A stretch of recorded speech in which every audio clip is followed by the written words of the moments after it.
আসসালামু আলাইকুম বন্ধুরা, আপনাদের সকলকে স্বাগতম আমাদের অ্যাস্ট্রোলজিক্যাল চ্যানেল সাকি অ্যাস্ট্রোলজার। আমি সাকি অ্যাস্ট্রোলজার জেমসন এক্সপার্ট। আপনাদের সকলের ভালোবাসা, আপনাদের সকলের সাপোর্ট আমাদেরকে এগিয়ে নিয়ে যেতে সাহায্য করছে। আপনারা এভাবে আমাদেরকে ভালোবাসবেন, এভাবে আমাদেরকে সাপোর্ট করবেন, এটাই আমরা আপনাদের কাছ থেকে আশা করছিলাম। যখনই রত্ন পাথর সম্পর্কে কোনো তথ্য, যখনই অ্যাস্ট্রোলজি সম্পর্কে কোনো প্রশ্ন, একটি মাত্র চ্যানেল সাকি অ্যাস্ট্রোলজার। আমরা আপনাদের জ্যোতিষের সকল ভ্রান্ত ধারণা থেকে বের করে নিয়ে এসে সুন্দর এবং স্বাচ্ছন্দ্য করে একটি জীবন উপনীত করার চেষ্টা করে থাকছি। আশা করি আপনারা সকলেই উপকৃত হচ্ছেন। বন্ধুরা, আজকে আমাদের লার্ন অ্যাস্ট্রোলজি ভেদিক অ্যাস্ট্রোলজি ক্লাসের 10ম লেকচার। আশা করি আজকের অনুশীলনটিও আপনাদের দুর্দান্ত লাগবে। যারা ইতিমধ্যেই আমাদের গত এপিসোডগুলো, গত লেকচারগুলো দেখেননি, অবশ্যই দেখে নেবেন। যারা জ্যোতিষ শিখতে চাচ্ছেন এবং জ্যোতিষ চর্চা করতে চাচ্ছেন, তাদের জন্য অবশ্যই এপিসোডগুলো দুর্দান্ত হয়ে থাকবে। আসুন আজকে চলে যাই আমাদের লেকচারে। বন্ধুরা, আমরা আপনাদের স্ক্রিনটি শেয়ার করছি। আজকে আমরা শিখব আমাদের ডিরেকশন অফ প্ল্যানেটস এবং এলিমেন্টস অফ প্ল্যানেটস। প্রত্যেকটি গ্রহেরই একটি ডিরেকশন স্ট্রেংথ থাকে। সেই স্ট্রেংথে গ্রহগুলি শক্তিশালী হয়ে থাকে। হতে পারে সে নিচস্থ, হতে পারে সে উচ্চস্থ, হতে পারে সে কোনোটাই নয়, কিন্তু অবশ্যই সেক্ষেত্রে তার ডিরেকশন স্ট্রেংথ খুব শক্তিশালী হয়ে থাকবে। সে দুর্দান্ত শক্তিশালী হয়ে থাকবে, তার স্ট্রেংথ থাকবে দুর্দান্ত পরিমাণে, এবং সে যখনই দিশাবলী থাকবে তখনই আপনাকে সেই কেন্দ্র থেকে, সেই জায়গা থেকে অবশ্যই দুর্দান্ত রেজাল্ট দিয়ে থাকবে। আগে আমরা জেনে নেই আসল আমাদের এলিমেন্টস সম্পর্কে। আমরা চার্টে দেখতে পাচ্ছি আমাদের এলিমেন্টস অফ প্ল্যানেটস এর মধ্যে রয়েছে ফায়ার এলিমেন্টস। ফায়ার এলিমেন্টস এ সর্বপ্রথমে যেটা আমরা দেখতে পাচ্ছি সেখানে রয়েছে সান এবং মার্স। অবশ্যই সূর্য এবং মঙ্গল আমাদের ফায়ার এলিমেন্টস এ রয়েছে। এরপরে রয়েছে ওয়াটার এলিমেন্টস। ওয়াটার এলিমেন্টস এ রয়েছে মুন এবং ভেনাস, মানে চন্দ্র এবং শুক্র গ্রহ। এবং আর্থ এলিমেন্টস এ রয়েছে মার্কারি, স্পেস এলিমেন্টস এ রয়েছে জুপিটার, এবং এয়ার এলিমেন্টস এ রয়েছে স্যাটার্ন, শনি। আমাদের এই এলিমেন্টস গুলো আমাদের গ্রহতত্ত্ব থেকে এভাবেই আমাদের গ্রহের সাথে কাজ করে থাকে, এবং যখনই আমরা আমাদের এলিমেন্টস অফ হাউস এবং এলিমেন্টস অফ প্ল্যানেটস বিচার করব, তখনই আমরা এই এলিমেন্টস গুলো সুন্দরভাবে পরিলক্ষিত করে থাকবো। এবার আসুন বন্ধুরা, আমরা আমাদের বার্থ চার্টে আমাদের যেই ছকটি আমরা বিশ্লেষণ করে থাকি, আমাদের যেই কালপুরুষ চক্রটি আমরা বিশ্লেষণ করে থাকি, সেখান থেকে আমাদের প্রত্যেকটি ঘরের এক একটি ডিরেকশন থাকে, এবং প্রত্যেকটি ডিরেকশন মধ্যে বিভিন্ন গ্রহের সেখান থেকে বিভিন্ন রকম ডিরেকশন স্ট্রেংথ থাকে। সেই স্ট্রেংথ গুলো কিভাবে আমাদেরকে শক্তিশালী করে তুলে গ্রহগুলিকে, আমাদের বার্থ চার্টকে, সেটা নিয়েই আজকে আমাদের অনুশীলন। আমাদের বার্থ চার্টটি আপনারা দেখতে পাচ্ছেন। কালপুরুষের একটি বার্থ চার্ট আপনাদের মাঝে আমরা শেয়ার করেছি। সেখানে আপনারা দেখতে পাচ্ছেন আমাদের প্রথমেই যে ঘরটি থাকবে, 1 নম্বর ঘরটি, সেটি শুরু হবে অবশ্যই আমাদের ইস্ট ডিরেকশন থেকে।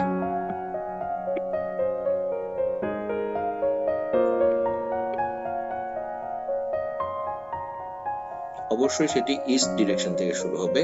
এরপর চলে আসবে সাউথ,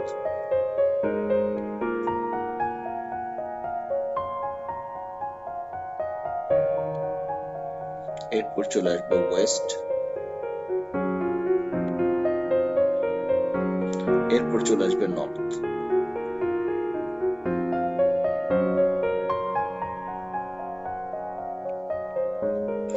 এভাবেই বন্ধুরা আমাদের টোটাল 12টি ঘরে 12টি ডিরেকশন হয়ে থাকবে।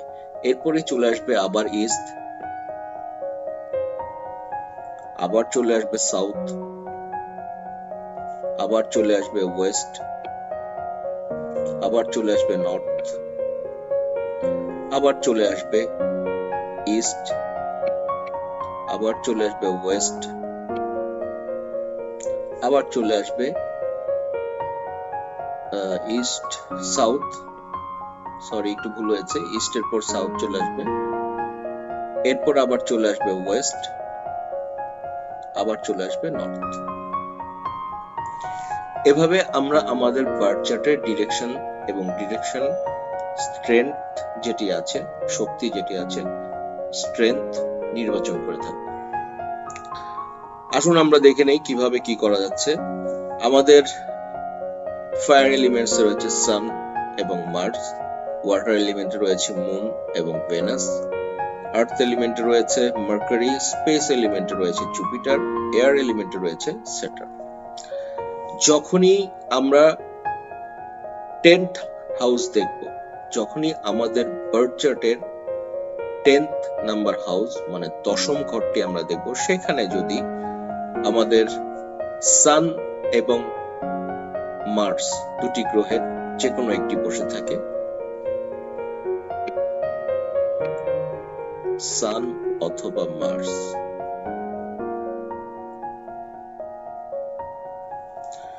দুটি গ্রহের যে কোনো একটি গ্রহ যদি সেখানে বসে থাকে, তবে অবশ্যই সেখানে সেই গ্রহ দুটি দিশাবলী থাকবে, মানে ডিরেকশন অফ স্ট্রেংথ খুব শক্তিশালী থাকবে। এবং এই ক্ষেত্রে আপনাকে দুর্দান্ত রেজাল্ট সে দিয়ে থাকবে যখনই কোনো ব্যক্তির বার্থ চার্টে সান অথবা মার্স দশম ঘরে থাকবে, দুটি গ্রহই একসাথে থাকবে, অবশ্যই সেই ধরনের জাতক জাতিকা, অবশ্যই সে কমান্ডিং যে কোনো কমান্ডার, যে কোনো আর্মি সেক্টরের কমান্ডার হয়ে থাকবে, তাকে বিভিন্ন রকম কমান্ডিং প্রফেশনে দুর্দান্ত ভাবে অ্যাচিভ করতে সক্ষম হয়ে থাকবে। এভাবেই সে বিভিন্ন রকম অ্যাচিভমেন্টের সাথে, বিকজ আপনি খেয়াল করে দেখবেন যে সান এবং মার্স হচ্ছে ফায়ার এলিমেন্টস, মানে সবচেয়ে অগ্নিতত্ত্বের রাশি এবং সবচেয়ে গরম রাশি। সান হচ্ছে একটি গরম স্টার, যেটা সবসময় অগ্নির মন্তন গোলা বর্ষণের মতো লাল হয়ে থাকে এবং সেটা অবশ্যই অগ্নিতত্ত্ব হয়ে থাকে, এবং মার্স প্ল্যানেটটিও অগ্নিতত্ত্বের মধ্যে হয়ে থাকে। সেখান থেকেও বিবেচনা করলে আপনি দেখবেন যে আমাদের সাউথ দিশা যেটা থাকবে, সেই আমাদের সাউথ দিশাটি খুব দুর্দান্ত ভাবে গরম থাকে। আপনি যদি আপনার বাসার দিক থেকেও বিবেচনা করে থাকেন, বাস্তুর দিক থেকে বিবেচনা করে থাকেন, আপনার বাসার সাউথ সাইড যেটা থাকবে সেটা অবশ্যই দেখবেন সবসময় গরমটা বেশি থাকবে। তো সেখান থেকেও ক্যালকুলেশন করলেও আপনি এই ইকুয়েশনটি মিলাতে পারবেন। আপনি হয়তো এই ধরনের প্রশ্নও করতে পারেন যে আপনার এখানে যেহেতু সাউথ আছে, তো এখানেও তো সাউথ আছে, এই সাউথে কেন এরা দিশাবলী হবে না? এই ব্যাপারে আসলে আমরা নেক্সট অন্য কোনো লেকচারে, অন্য কোনো এপিসোডে আপনাদেরকে এই জিনিসগুলো ক্লিয়ার করে দিব, কিন্তু আপাতত আপনি এতটুকুই নিজের মধ্যে ধরে রাখার চেষ্টা করুন। এরপরে আমরা চলে আসব আমাদের ফার্স্ট হাউস। ফার্স্ট হাউসে যখনই আমরা দেখব জুপিটার এবং মার্কারি, জুপিটার অথবা মার্কারির যে কোনো একটি, অথবা জুপিটার মার্কারি একই সাথে যদি বসে থাকে ফার্স্ট হাউসে,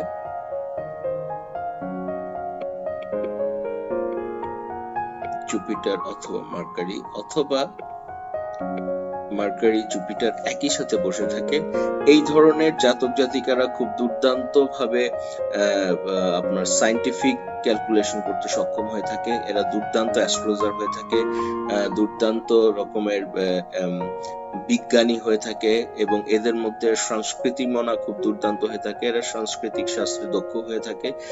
যখন আপনি এই ধরনের কম্বিনেশন, যখন কোন জাতকের বার্থ চার্টে প্রথম ঘরে ফার্স্ট হাউসে জুপিটার মার্কারি থাকবে, আপনি কল্পনা করতে পারবেন না যে তিনি কি ধরনের ক্যালকুলেশন জ্যোতিষ শাস্ত্র সম্পর্কে করতে পারে, যা আপনি ক্যালকুলেটর করতে পারবেন তার আগেই সে দুর্দান্ত রকম ক্যালকুলেশন করে আপনাকে প্রেজেন্ট করে দিবে, যা আপনি কল্পনা করতে পারবেন না। সেখান থেকে অবশ্যই জুপিটার এবং মার্কারি ফার্স্ট হাউসে দিশাবলী হয়ে থাকে, ডিরেকশন অফ স্ট্রেংথ খুব দুর্দান্ত হয়ে থাকে। সেখান থেকেই আমরা ফার্স্ট হাউসে জুপিটার এবং মার্কারির ডিরেকশন স্ট্রেংথ নির্ণয় করে থাকি। এবার আসুন বন্ধুরা ফোর্থ হাউস। ফোর্থ হাউসে অবশ্যই মুন এবং ভেনাস।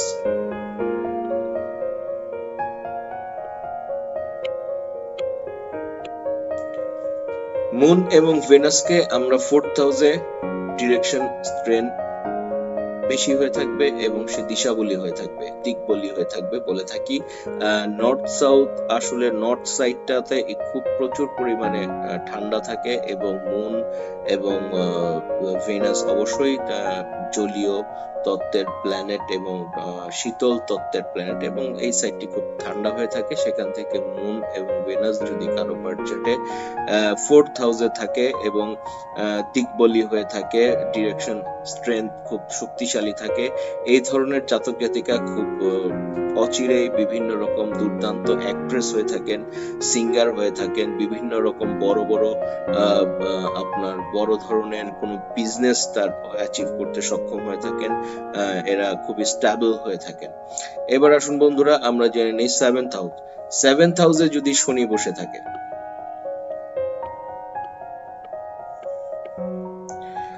7th হাউসে যদি শনি বসে থাকে তবে অবশ্যই সে দিকবলী হয়ে থাকে এবং ডিরেকশন স্ট্রেংথ তার খুব দুর্দান্ত থাকে। এই ধরনের জাতক জাতিকারা খুব প্রভাবশালী হয়ে থাকেন এবং এদের মধ্যে দুর্দান্ত রকমের অ্যাচিভমেন্ট করার ক্ষমতা তাদের মধ্যে থেকে থাকেন।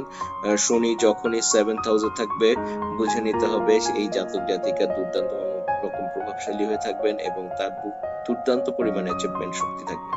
এইভাবে বন্ধুরা আমরা অবশ্যই আমাদের ডিরেকশন স্ট্রেংথ, প্ল্যানেটের ডিরেকশন অফ স্ট্রেংথ নির্ণয় করে থাকি। এভাবেই আমরা বিচার করে থাকি কোন প্ল্যানেটের কোন জায়গা থেকে আমরা ডিরেকশন অফ স্ট্রেংথ বিচার করে থাকবো।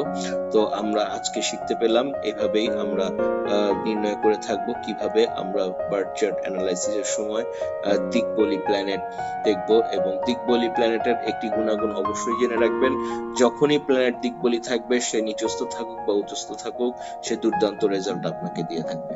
এটাই হচ্ছে তার পজিটিভিটি। এভাবেই আমাদের পাশে থাকবেন, এভাবেই আমাদের সাথে থাকবেন। আপনারা জ্যোতিষ সংক্রান্ত সকল প্রশ্নের উত্তর আমাদের কাছ থেকে পেয়ে থাকবেন। আপনারা যদি আমাদের দ্বারা বার্থ চার্ট বিশ্লেষণ করতে চান অথবা আমাদের দ্বারা রত্নপাথর ক্রয় করতে চান, অবশ্যই আমাদের স্ক্রিনে দেওয়া টেলিগ্রামে নক করুন অথবা ইমেল অ্যাড্রেসে মেইল করুন, প্রসিডিউরে আশা করুন। বিশ্বের যে প্রান্তেই থাকুন না কেন আমরা আপনাদের জ্যোতিষ সংক্রান্ত সকল সমস্যা থেকে বের করে নিয়ে আসার চেষ্টা করে থাকবো ইনশাআল্লাহ। আজ এ পর্যন্তই, ভালো থাকবেন। Have a nice day.